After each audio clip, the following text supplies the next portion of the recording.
नमस्कार, आप देख रहे हैं पहाड़ टीवी और मैं हूं नवल खान। चलिए बुलेटिन की शुरुआत करते हैं, लेकिन उससे पहले एक नजर हेडलाइन। चारधाम यात्रा को लेकर बैठकों का दौर जारी। उत्तराखंड वासियों को भी यात्रा के लिए करना होगा ऑनलाइन पंजीकरण।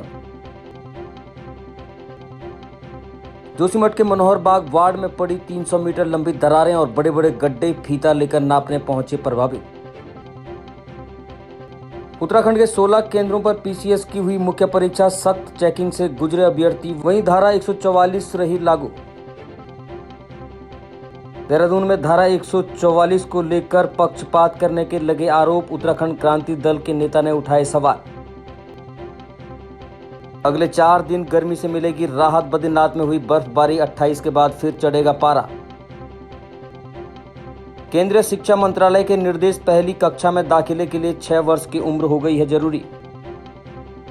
चारधाम यात्रा को लेकर शासन प्रशासन ने तैयारियां तेज कर दी हैं। इस बार हेलीकॉप्टर से केदारनाथ यात्रा करने की सोच रहे यात्रियों के लिए खास खबर है। आपको बता दें, इस बार हेली यात्रा की सारी टिकटों की बुकिंग ऑनलाइन ही होगी, जो कि IRCTC यानी कि Indian railway catering and tourism corporation की वेबसाइट के माध्यम से करवाई जाएगी। वहीं अभी ये भी प्राविधान रखा जा रहा है कि 30% टिकट रेलवे की तर्ज पर तत्काल व्यवस्था के अंतर्गत होंगी, जिसे हेलीपैड पर पहले आओ पहले पाओ की तर्ज पर रखा जाएगा। चारधाम यात्रा पर आने वाले यात्रियों को पंजीकरण और अपने होटल की बुकिंग के साथ पहुंचना होगा। यात्रियों को अपने साथ अपना आधार कार्ड लेकर चलना होगा। आपको बता दें कि चारधाम यात्रा के पंजीकरण के लिए रजिस्ट्रेशन and touristcare.uk.gov.in और WhatsApp number 8394833833, toll free number 1351364 और मोबाइल ऐप पर जाकर भी रजिस्ट्रेशन कर सकते हैं। लगातार कार्यक्रम जारी है, आगे किस तरह के कार्यक्रम है और सदस्यता अभियान जो आपने छेड़ा हुआ है कहाँ तक पहुँचा है? देखिए, सदस्यता अभियान हमने जो है 5 तारीख को पार्टी लॉन्च की और हमने जो है 10 तारीख से जो है सदस्यता अभियान चालू किया। उसमें हमें जो है अच्छा खासा रिस्पांस मिल रहा है। हमारे साथ जो है यहाँ पे युवा, महिलाएं और बुजुर्ग काफ़ी लोग जो है सदस्यता ग्रहण कर रहे हैं और उन्हें आज है इस बात से कि कोई एक नई पार्टी का जो है गठन हुआ, क्योंकि बीजेपी और कांग्रेस दोनों पार्टियों से लोग जो है उठ चुके हैं। दोनों पार्टी का कार्यकाल जो है अच्छी तरीके से लोगों ने देखा और सरकारें बनाने का काम किया, बीजेपी कांग्रेस के अलग अलग जो है। लेकिन इन 22 सालों में उत्तराखंड राज्य बनने के बाद कोई भी पार्टी खड़ा नहीं उतरी जो है। लोगों की जो समस्या है जो कि है, और आज जो है छोटे छोटे कामों के लिए लोगों को बाएं बाएं तहसील के, थाने के चक्कर काटने पड़ते हैं, लेकिन कोई सुनने वाला नहीं है। रामनगर कोतवाली पुलिस ने एक नाबालिग किशोरी का अपहरण करने के मामले में करीब 1 साल से फरार चल रहे 20,000 रुपए के इनामी बदमाश को दबोचकर उसे कोर्ट में पेश करने की कार्रवाई की है। आरोपी को मुखबिर की सूचना पर रामनगर रोडवेज बस स्टेशन से गिरफ्तार कर लिया गया है। एक इनामी बदमाश पुलिस ने पकड़ा है। कौन बदमाश है, किस मामले का फरार चल रहा है? देखिए, थाना रामनगर से एक व्यक्ति जो अभियुक्त है हमारा 20,000 का इनामी बदमाश था, पिछले विगत 4 माह से फरार चल रहा था। इसके विरुद्ध थाना जनपद में अभियोग पंजीकृत था। इसमें एक पीड़िता जो ये अपहरण करके ले गया था, उसको भी हमारे द्वारा बरामद कर लिया गया है। अभियुक्त के 20,000 रुपये का नाम था, इसको गिरफ्तार कर माननीय न्यायालय पेश किया। उधम सिंह नगर में अवैध नशे और कारोबार और गोकशी करने वालों के खिलाफ लगातार जिला प्रशासन कार्रवाई कर रहा है, जिसके अंतर्गत 2 गैंगस्टरों की 2.14 करोड़ की संपत्ति कुर्क की गई है। पुलिस ने कार्रवाई करते हुए फूलभट्टा थाना क्षेत्र के गैंगस्टर फाजिल खान पुत्र सादिक और वसीम पुत्र इब्राहिम की 2 करोड़ 14 लाख की संपत्ति को जब्त कर लिया है। वहीं एसओ कमलेश भट्ट ने कहा कि अवैध नशा और गोकशी करने वालों के खिलाफ ये बड़ी कार्रवाई है। भविष्य में भी इसी तरह की कार्रवाइयां जारी रहेंगी। जिलाधिकारी महोदय द्वारा निर्गत आदेश, जो गैंगस्टर एक्ट के अंतर्गत जो आदेश दिए गए उसी के अकॉर्डिंग हम लोगों ने ये अभी जब्त किया है और इसमें तहसीलदार की इच्छा को रिसीवर बनाया गया, तो हमने उसी का पोजीशन यहाँ पे मौके पर आकर लिया। पट्टा थाने में गैंगस्टर अधिनियम की धारा 2/3 के तहत अभियुक्त फाजिल और अभियुक्त वसीम के विरुद्ध अभियोग पंजीकृत किया रहा था, जिसकी विवेचना मेरे द्वारा की जा रही थी। दौरान विवेचना यह बात प्रकाश में आई कि फाजिल जो है स्मैक तस्कर है और वसीम गौ तस्कर है। इनके द्वारा तस्करी से अवैध संपत्ति अर्जित कर रखी है, जिसमें वसीम के 2 मकान और फाजिल के 2 बड़े मकान और लगभग 2 बीघा जमीन और वसीम की एक पिकअप, एक टेम्पू, एक मोटरसाइकिल चिन्हित किए गए। इनकी रिपोर्ट वरिष्ठ पुलिस अधीक्षक महोदय के से अग्रसारित कर जिलाधिकारी महोदय को प्रेषित की गई। जिला मजिस्ट्रेट महोदय के आदेश से अभियुक्त वसीम के 2 मकान, अभियुक्त फाजिल के 2 मकान और वसीम के एक पिकअप, एक टेम्पो, एक मोटरसाइकिल किच्छा तहसीलदार महोदय को रिसीवर नियुक्त करते हुए आज अधिकृत किए गए। जिसकी कीमत लगभग 2 करोड़ 14 लाख के आसपास है। खबर उधम सिंह नगर से है, जहां 22 साल से फरार चल रहे बदमाश को कोतवाली पुलिस ने दबोचा है, जो कि 15,000 का इनामी बदमाश था। घटना का खुलासा करते हुए एएसपी मनोज कत्याल ने बताया कि जसवंत उर्फ जस्सू निवासी आदर्श कॉलोनी मुरादाबाद पर 7 मुकदमे अलग अलग थानों में दर्ज हैं। किच्छा कोतवाली क्षेत्र की एक घटना में पिछले 22 साल से फरार चल रहा था। मुख्यालय और रेंज स्तर से दिए गए निर्देशों के क्रम में लगातार वांछित इनामी मफरूर अपराधियों की धरपकड़ के लिए अभियान हमारा जारी है और इस अभियान में पूर्व में ही किच्छा थाना क्षेत्र में हम लोग 1 दर्जन से अधिक इसमें गिरफ्तारियां कर चुके हैं और इसी के क्रम में जो है हम लोगों ने पुनः एक गुड वर्क करते हुए सितारगंज सीओ और इंस्पेक्टर किच्छा के नेतृत्व में एक बड़ी सफलता मिली है, जिसमें 20 से भी अधिक सालों से फरार एक दुर्दांत अपराधी को हम लोगों ने गिरफ्तार किया है और इस अपराधी के ऊपर उत्तराखंड, यूपी और एमपी में आधा दर्जन से अधिक मुकदमे दर्ज हैं। ये थाना सिविल लाइन मुरादाबाद का हिस्ट्रीशीटर अपराधी है और साथ में ये हमारे उत्तराखंड से लूट के एक अभियोग में वांछित था और मफरूर चल रहा था। लगातार 2003 में कोर्ट के द्वारा, माननीय न्यायालय के द्वारा इनको मफरूर घोषित किया गया था और उन पर 15,000 रुपये का इनाम था और इस टीम में सुनील सुतेड़ी, जगमोहन, इंस्पेक्टर किच्छा और हमारे सीओ सितारगंज साहब का नेतृत्व रहा और बहुत ही अच्छा कार्य प्रोफेशनल पुलिस का उदाहरण पेश किया है किच्छा पुलिस के द्वारा और इसी प्रकार से जो बाकी भी वांछित और इनामी अभियुक्त हैं, जो मफरूर अभियुक्त हैं, उनके खिलाफ ये अभियान जारी रहेगा और उनकी धरपकड़ लगातार की जाएगी।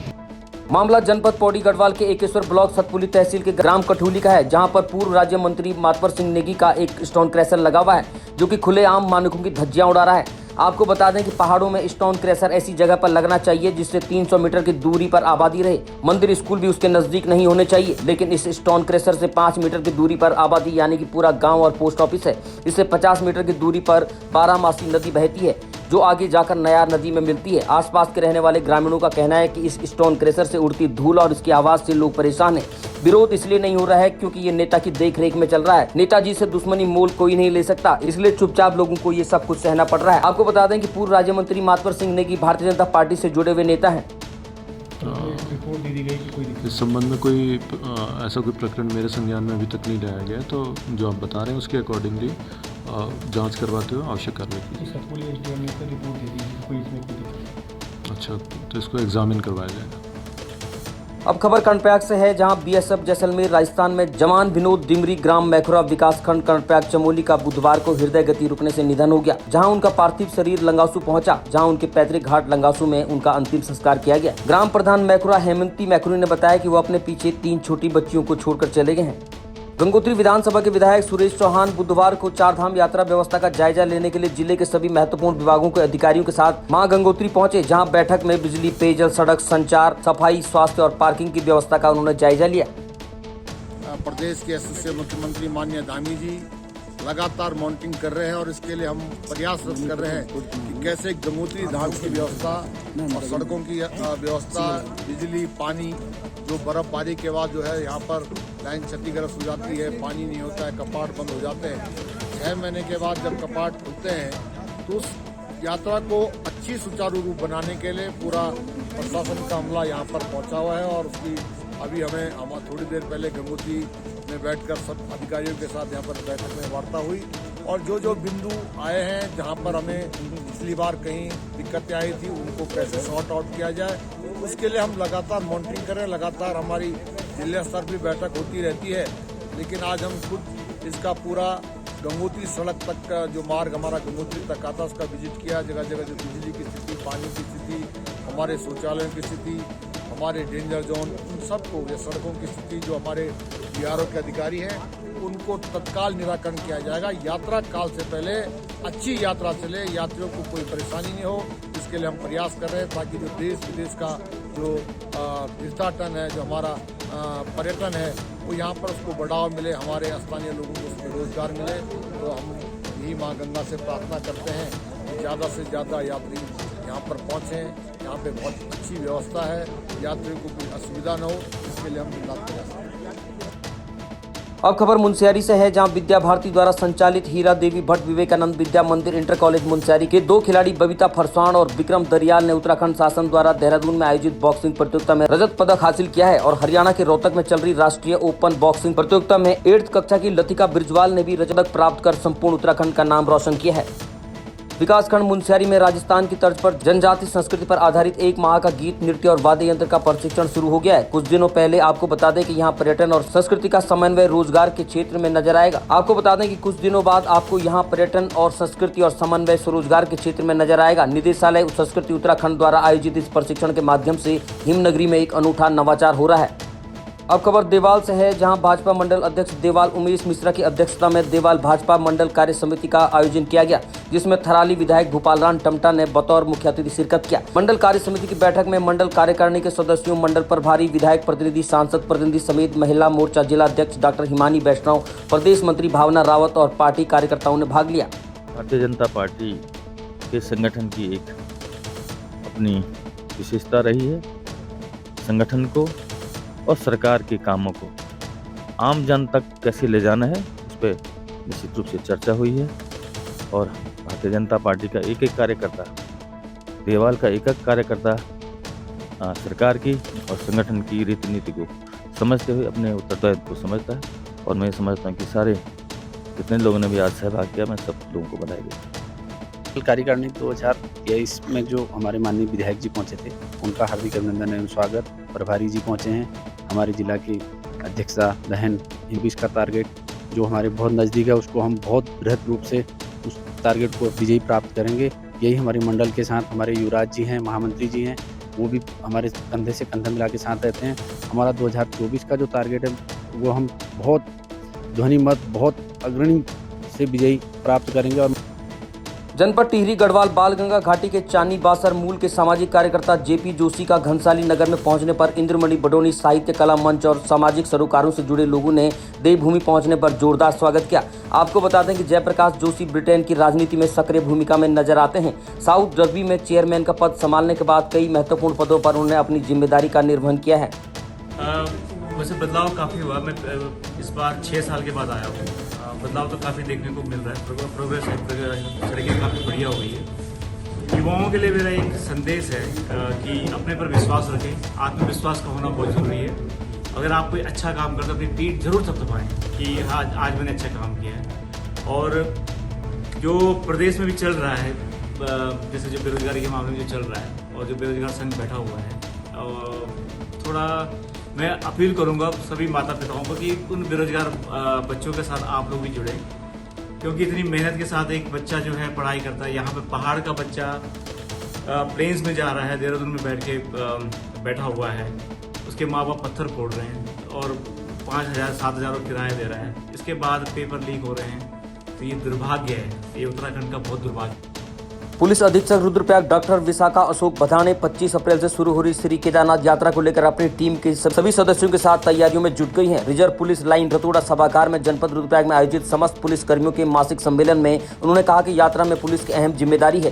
श्रद्धालुओं की सुरक्षा के साथ ही उनकी हर समस्या का समाधान भी करना होता है। ऐसे काम का अत्यधिक दबाव रहता है, लेकिन बावजूद इसके मित्र पुलिस के सरल सौम्य व्यवहार के साथ अतिथि देवो भव की परंपरा बखूबी तरीके निभाना भी हमारी महत्वपूर्ण जिम्मेदारी है।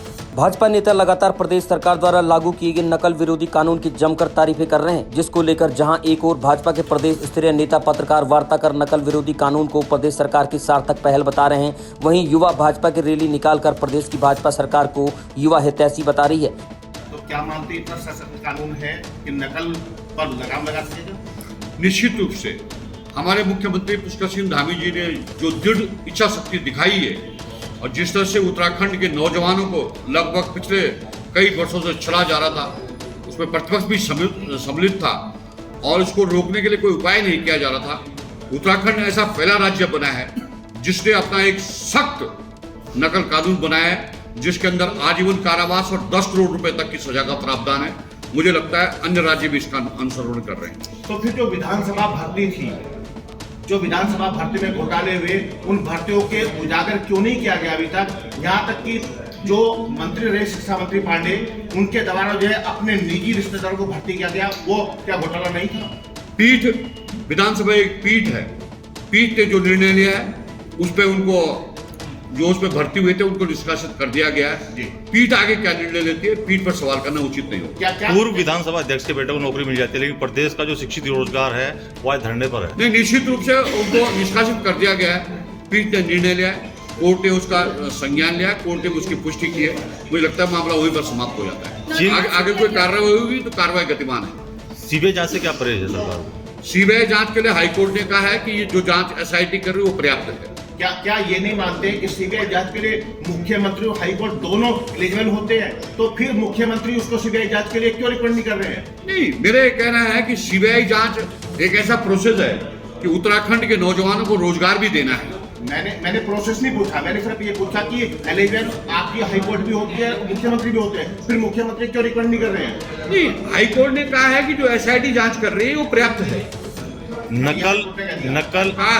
नकल की जानकारी में होना चाहिए। नकल के सिंडिकेट में जो लोग पकड़े गए हैं, ये आरोप लग रहे हैं कि उनके अलावा कुछ बड़े लोग भी हैं, उन्हें बचाने का काम कर रही है सरकार। किसी भी प्रकार से किसी को नहीं बचाया जा रहा है। आपको पता है कि इसमें आयोग के अध्यक्ष भी जेल भेजे गए हैं, सचिव भी जेल भेजे गए हैं।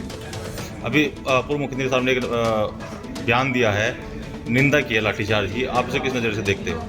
देखिए, उनका निजी बयान हो सकता है, पार्टी ने उसकी जांच की। अराजक तत्वों को किसी प्रकार का कोई स्थान नहीं दिया जा सकता है। युवाओं के प्रति हमारी सहानुभूति है। अभी तक की खबरों में इतना ही। आगे की खबरों के लिए देखते रहिए पहाड़ टीवी। तब तक के लिए नमस्कार।